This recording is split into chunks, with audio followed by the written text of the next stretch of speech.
Esto es Derecho para Todos, con la doctora Yeslany Lujano.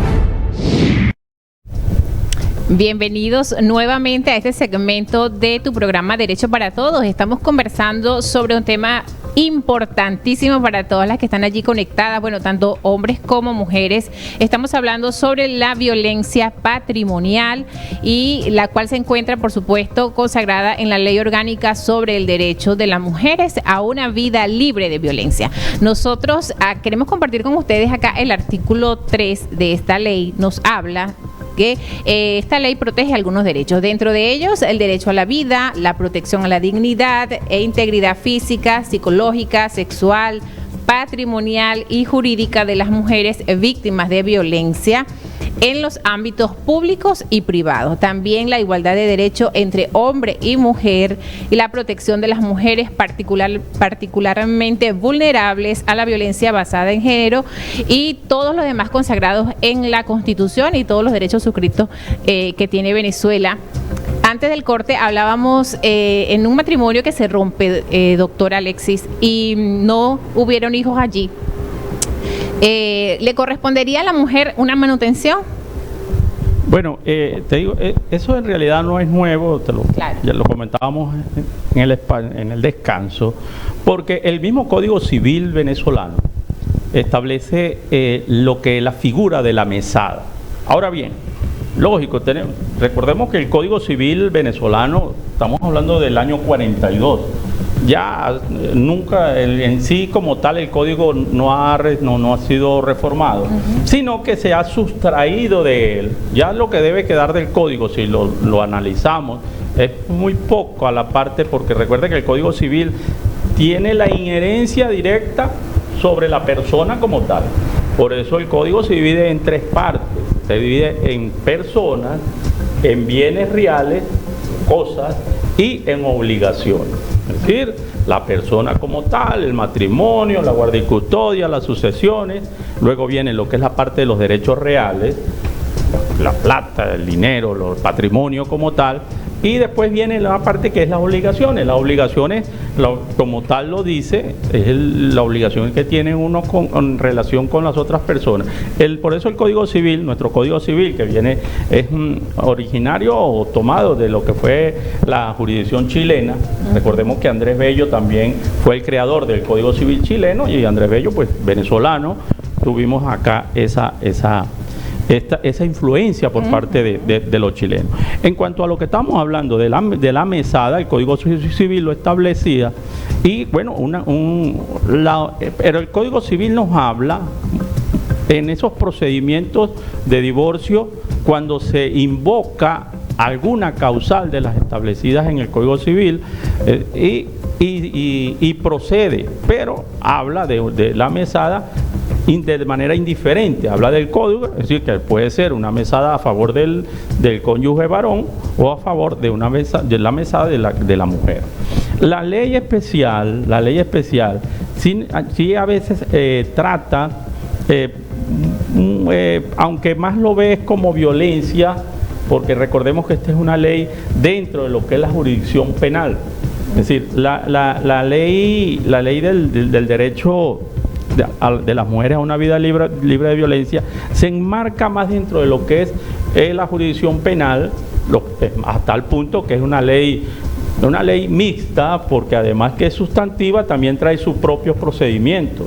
Nos enumera una serie de delitos, pero también de violencia específicamente contra la mujer. Ahora bien, que la mujer tenga un derecho, en algunos casos, en el ejercicio, algunos jueces en la parte de la jurisdicción civil, cuando se trata de que queda de manera indefensa desde el punto de vista económico, es decir, que ella no se pueda sustentar, que la mujer no se pueda sustentar, ya queda a criterio de conformidad con el artículo 12 del Código Procedimiento Civil, y se establece una mesada. En este caso no es una obligación alimentaria como tal, porque eso ya es jurisdicción específica de lo que es la parte del ONNA, de niños, niñas y adolescentes, pero sí una mesada con carácter obligatorio, es decir, que el cónyuge varón que tiene la capacidad económica. Una cosa, hay que demostrar la capacidad económica también del otro cónyuge. Ahí es importante, disculpe que lo interrumpa, pero no quiero que se me vaya la idea. Ahora en Venezuela, ¿verdad? Está lo que son los salarios y también hay pues una medida tomada como de tipo de protección económica, que son los bonos. Todos sabemos que llega el bono X, que llega el bono Y, que a los empleados de diferentes ministerios hay bonos de diferentes cantidades. Sin embargo, no entran dentro de lo que es el salario mínimo allí considerado. Entonces, al dictarse un divorcio, la sentencia del divorcio en un matrimonio donde hay niños, o incluso si no fueron casados, sino que vivieron en concubinato por cierto tiempo, y en este caso el varón recibe su salario, pero recibe bonos también. ¿Cómo sería allí? ¿Cómo se determinaría? ¿Cómo se calcularía? ¿Cómo se establecería la manutención entonces para estos niños?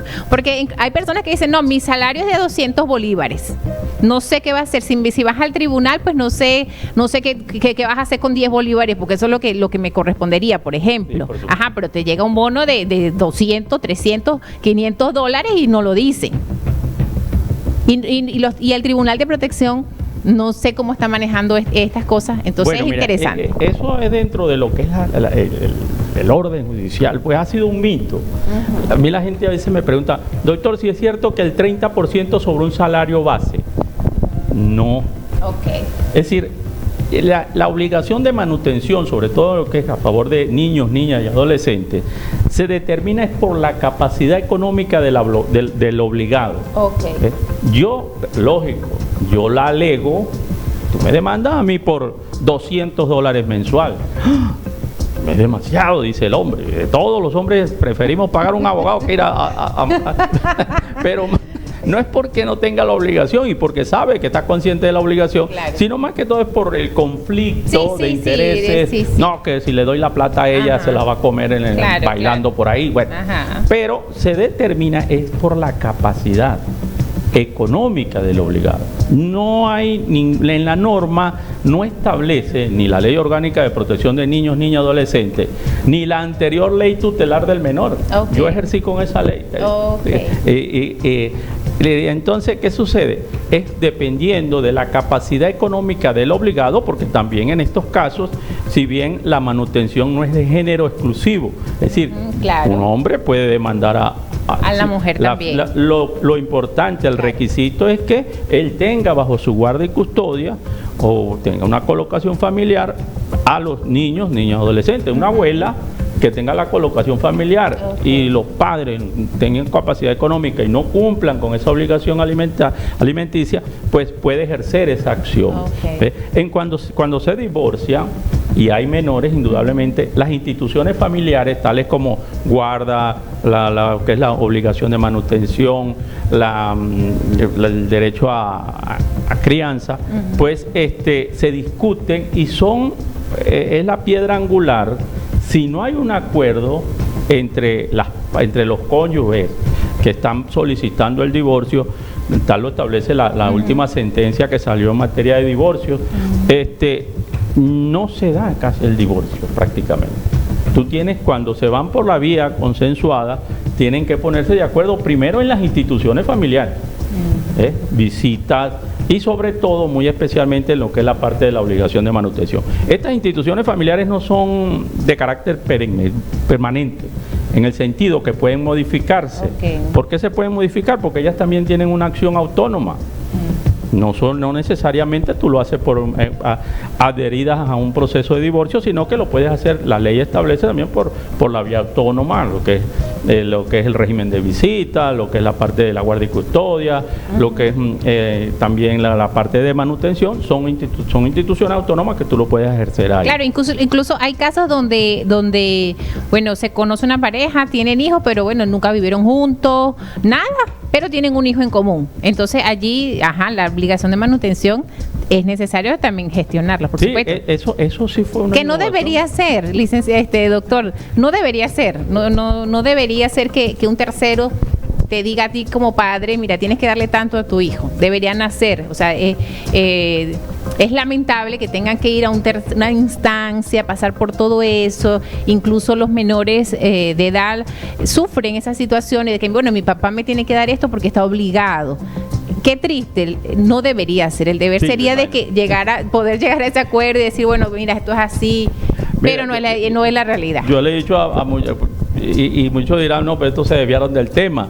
Pero es que No, pero estamos hablando del es que- patrimonio. exacto, estamos hablando del y eso patrimonio. es que eso es violencia también. Claro. Y generalmente quienes son, cuando el marido, el cónyuge, se retira del hogar, lo primero que le corta al niño, a sus hijos, es mira, no, esa mujer lo que está es pidiendo mucho. ¿eh?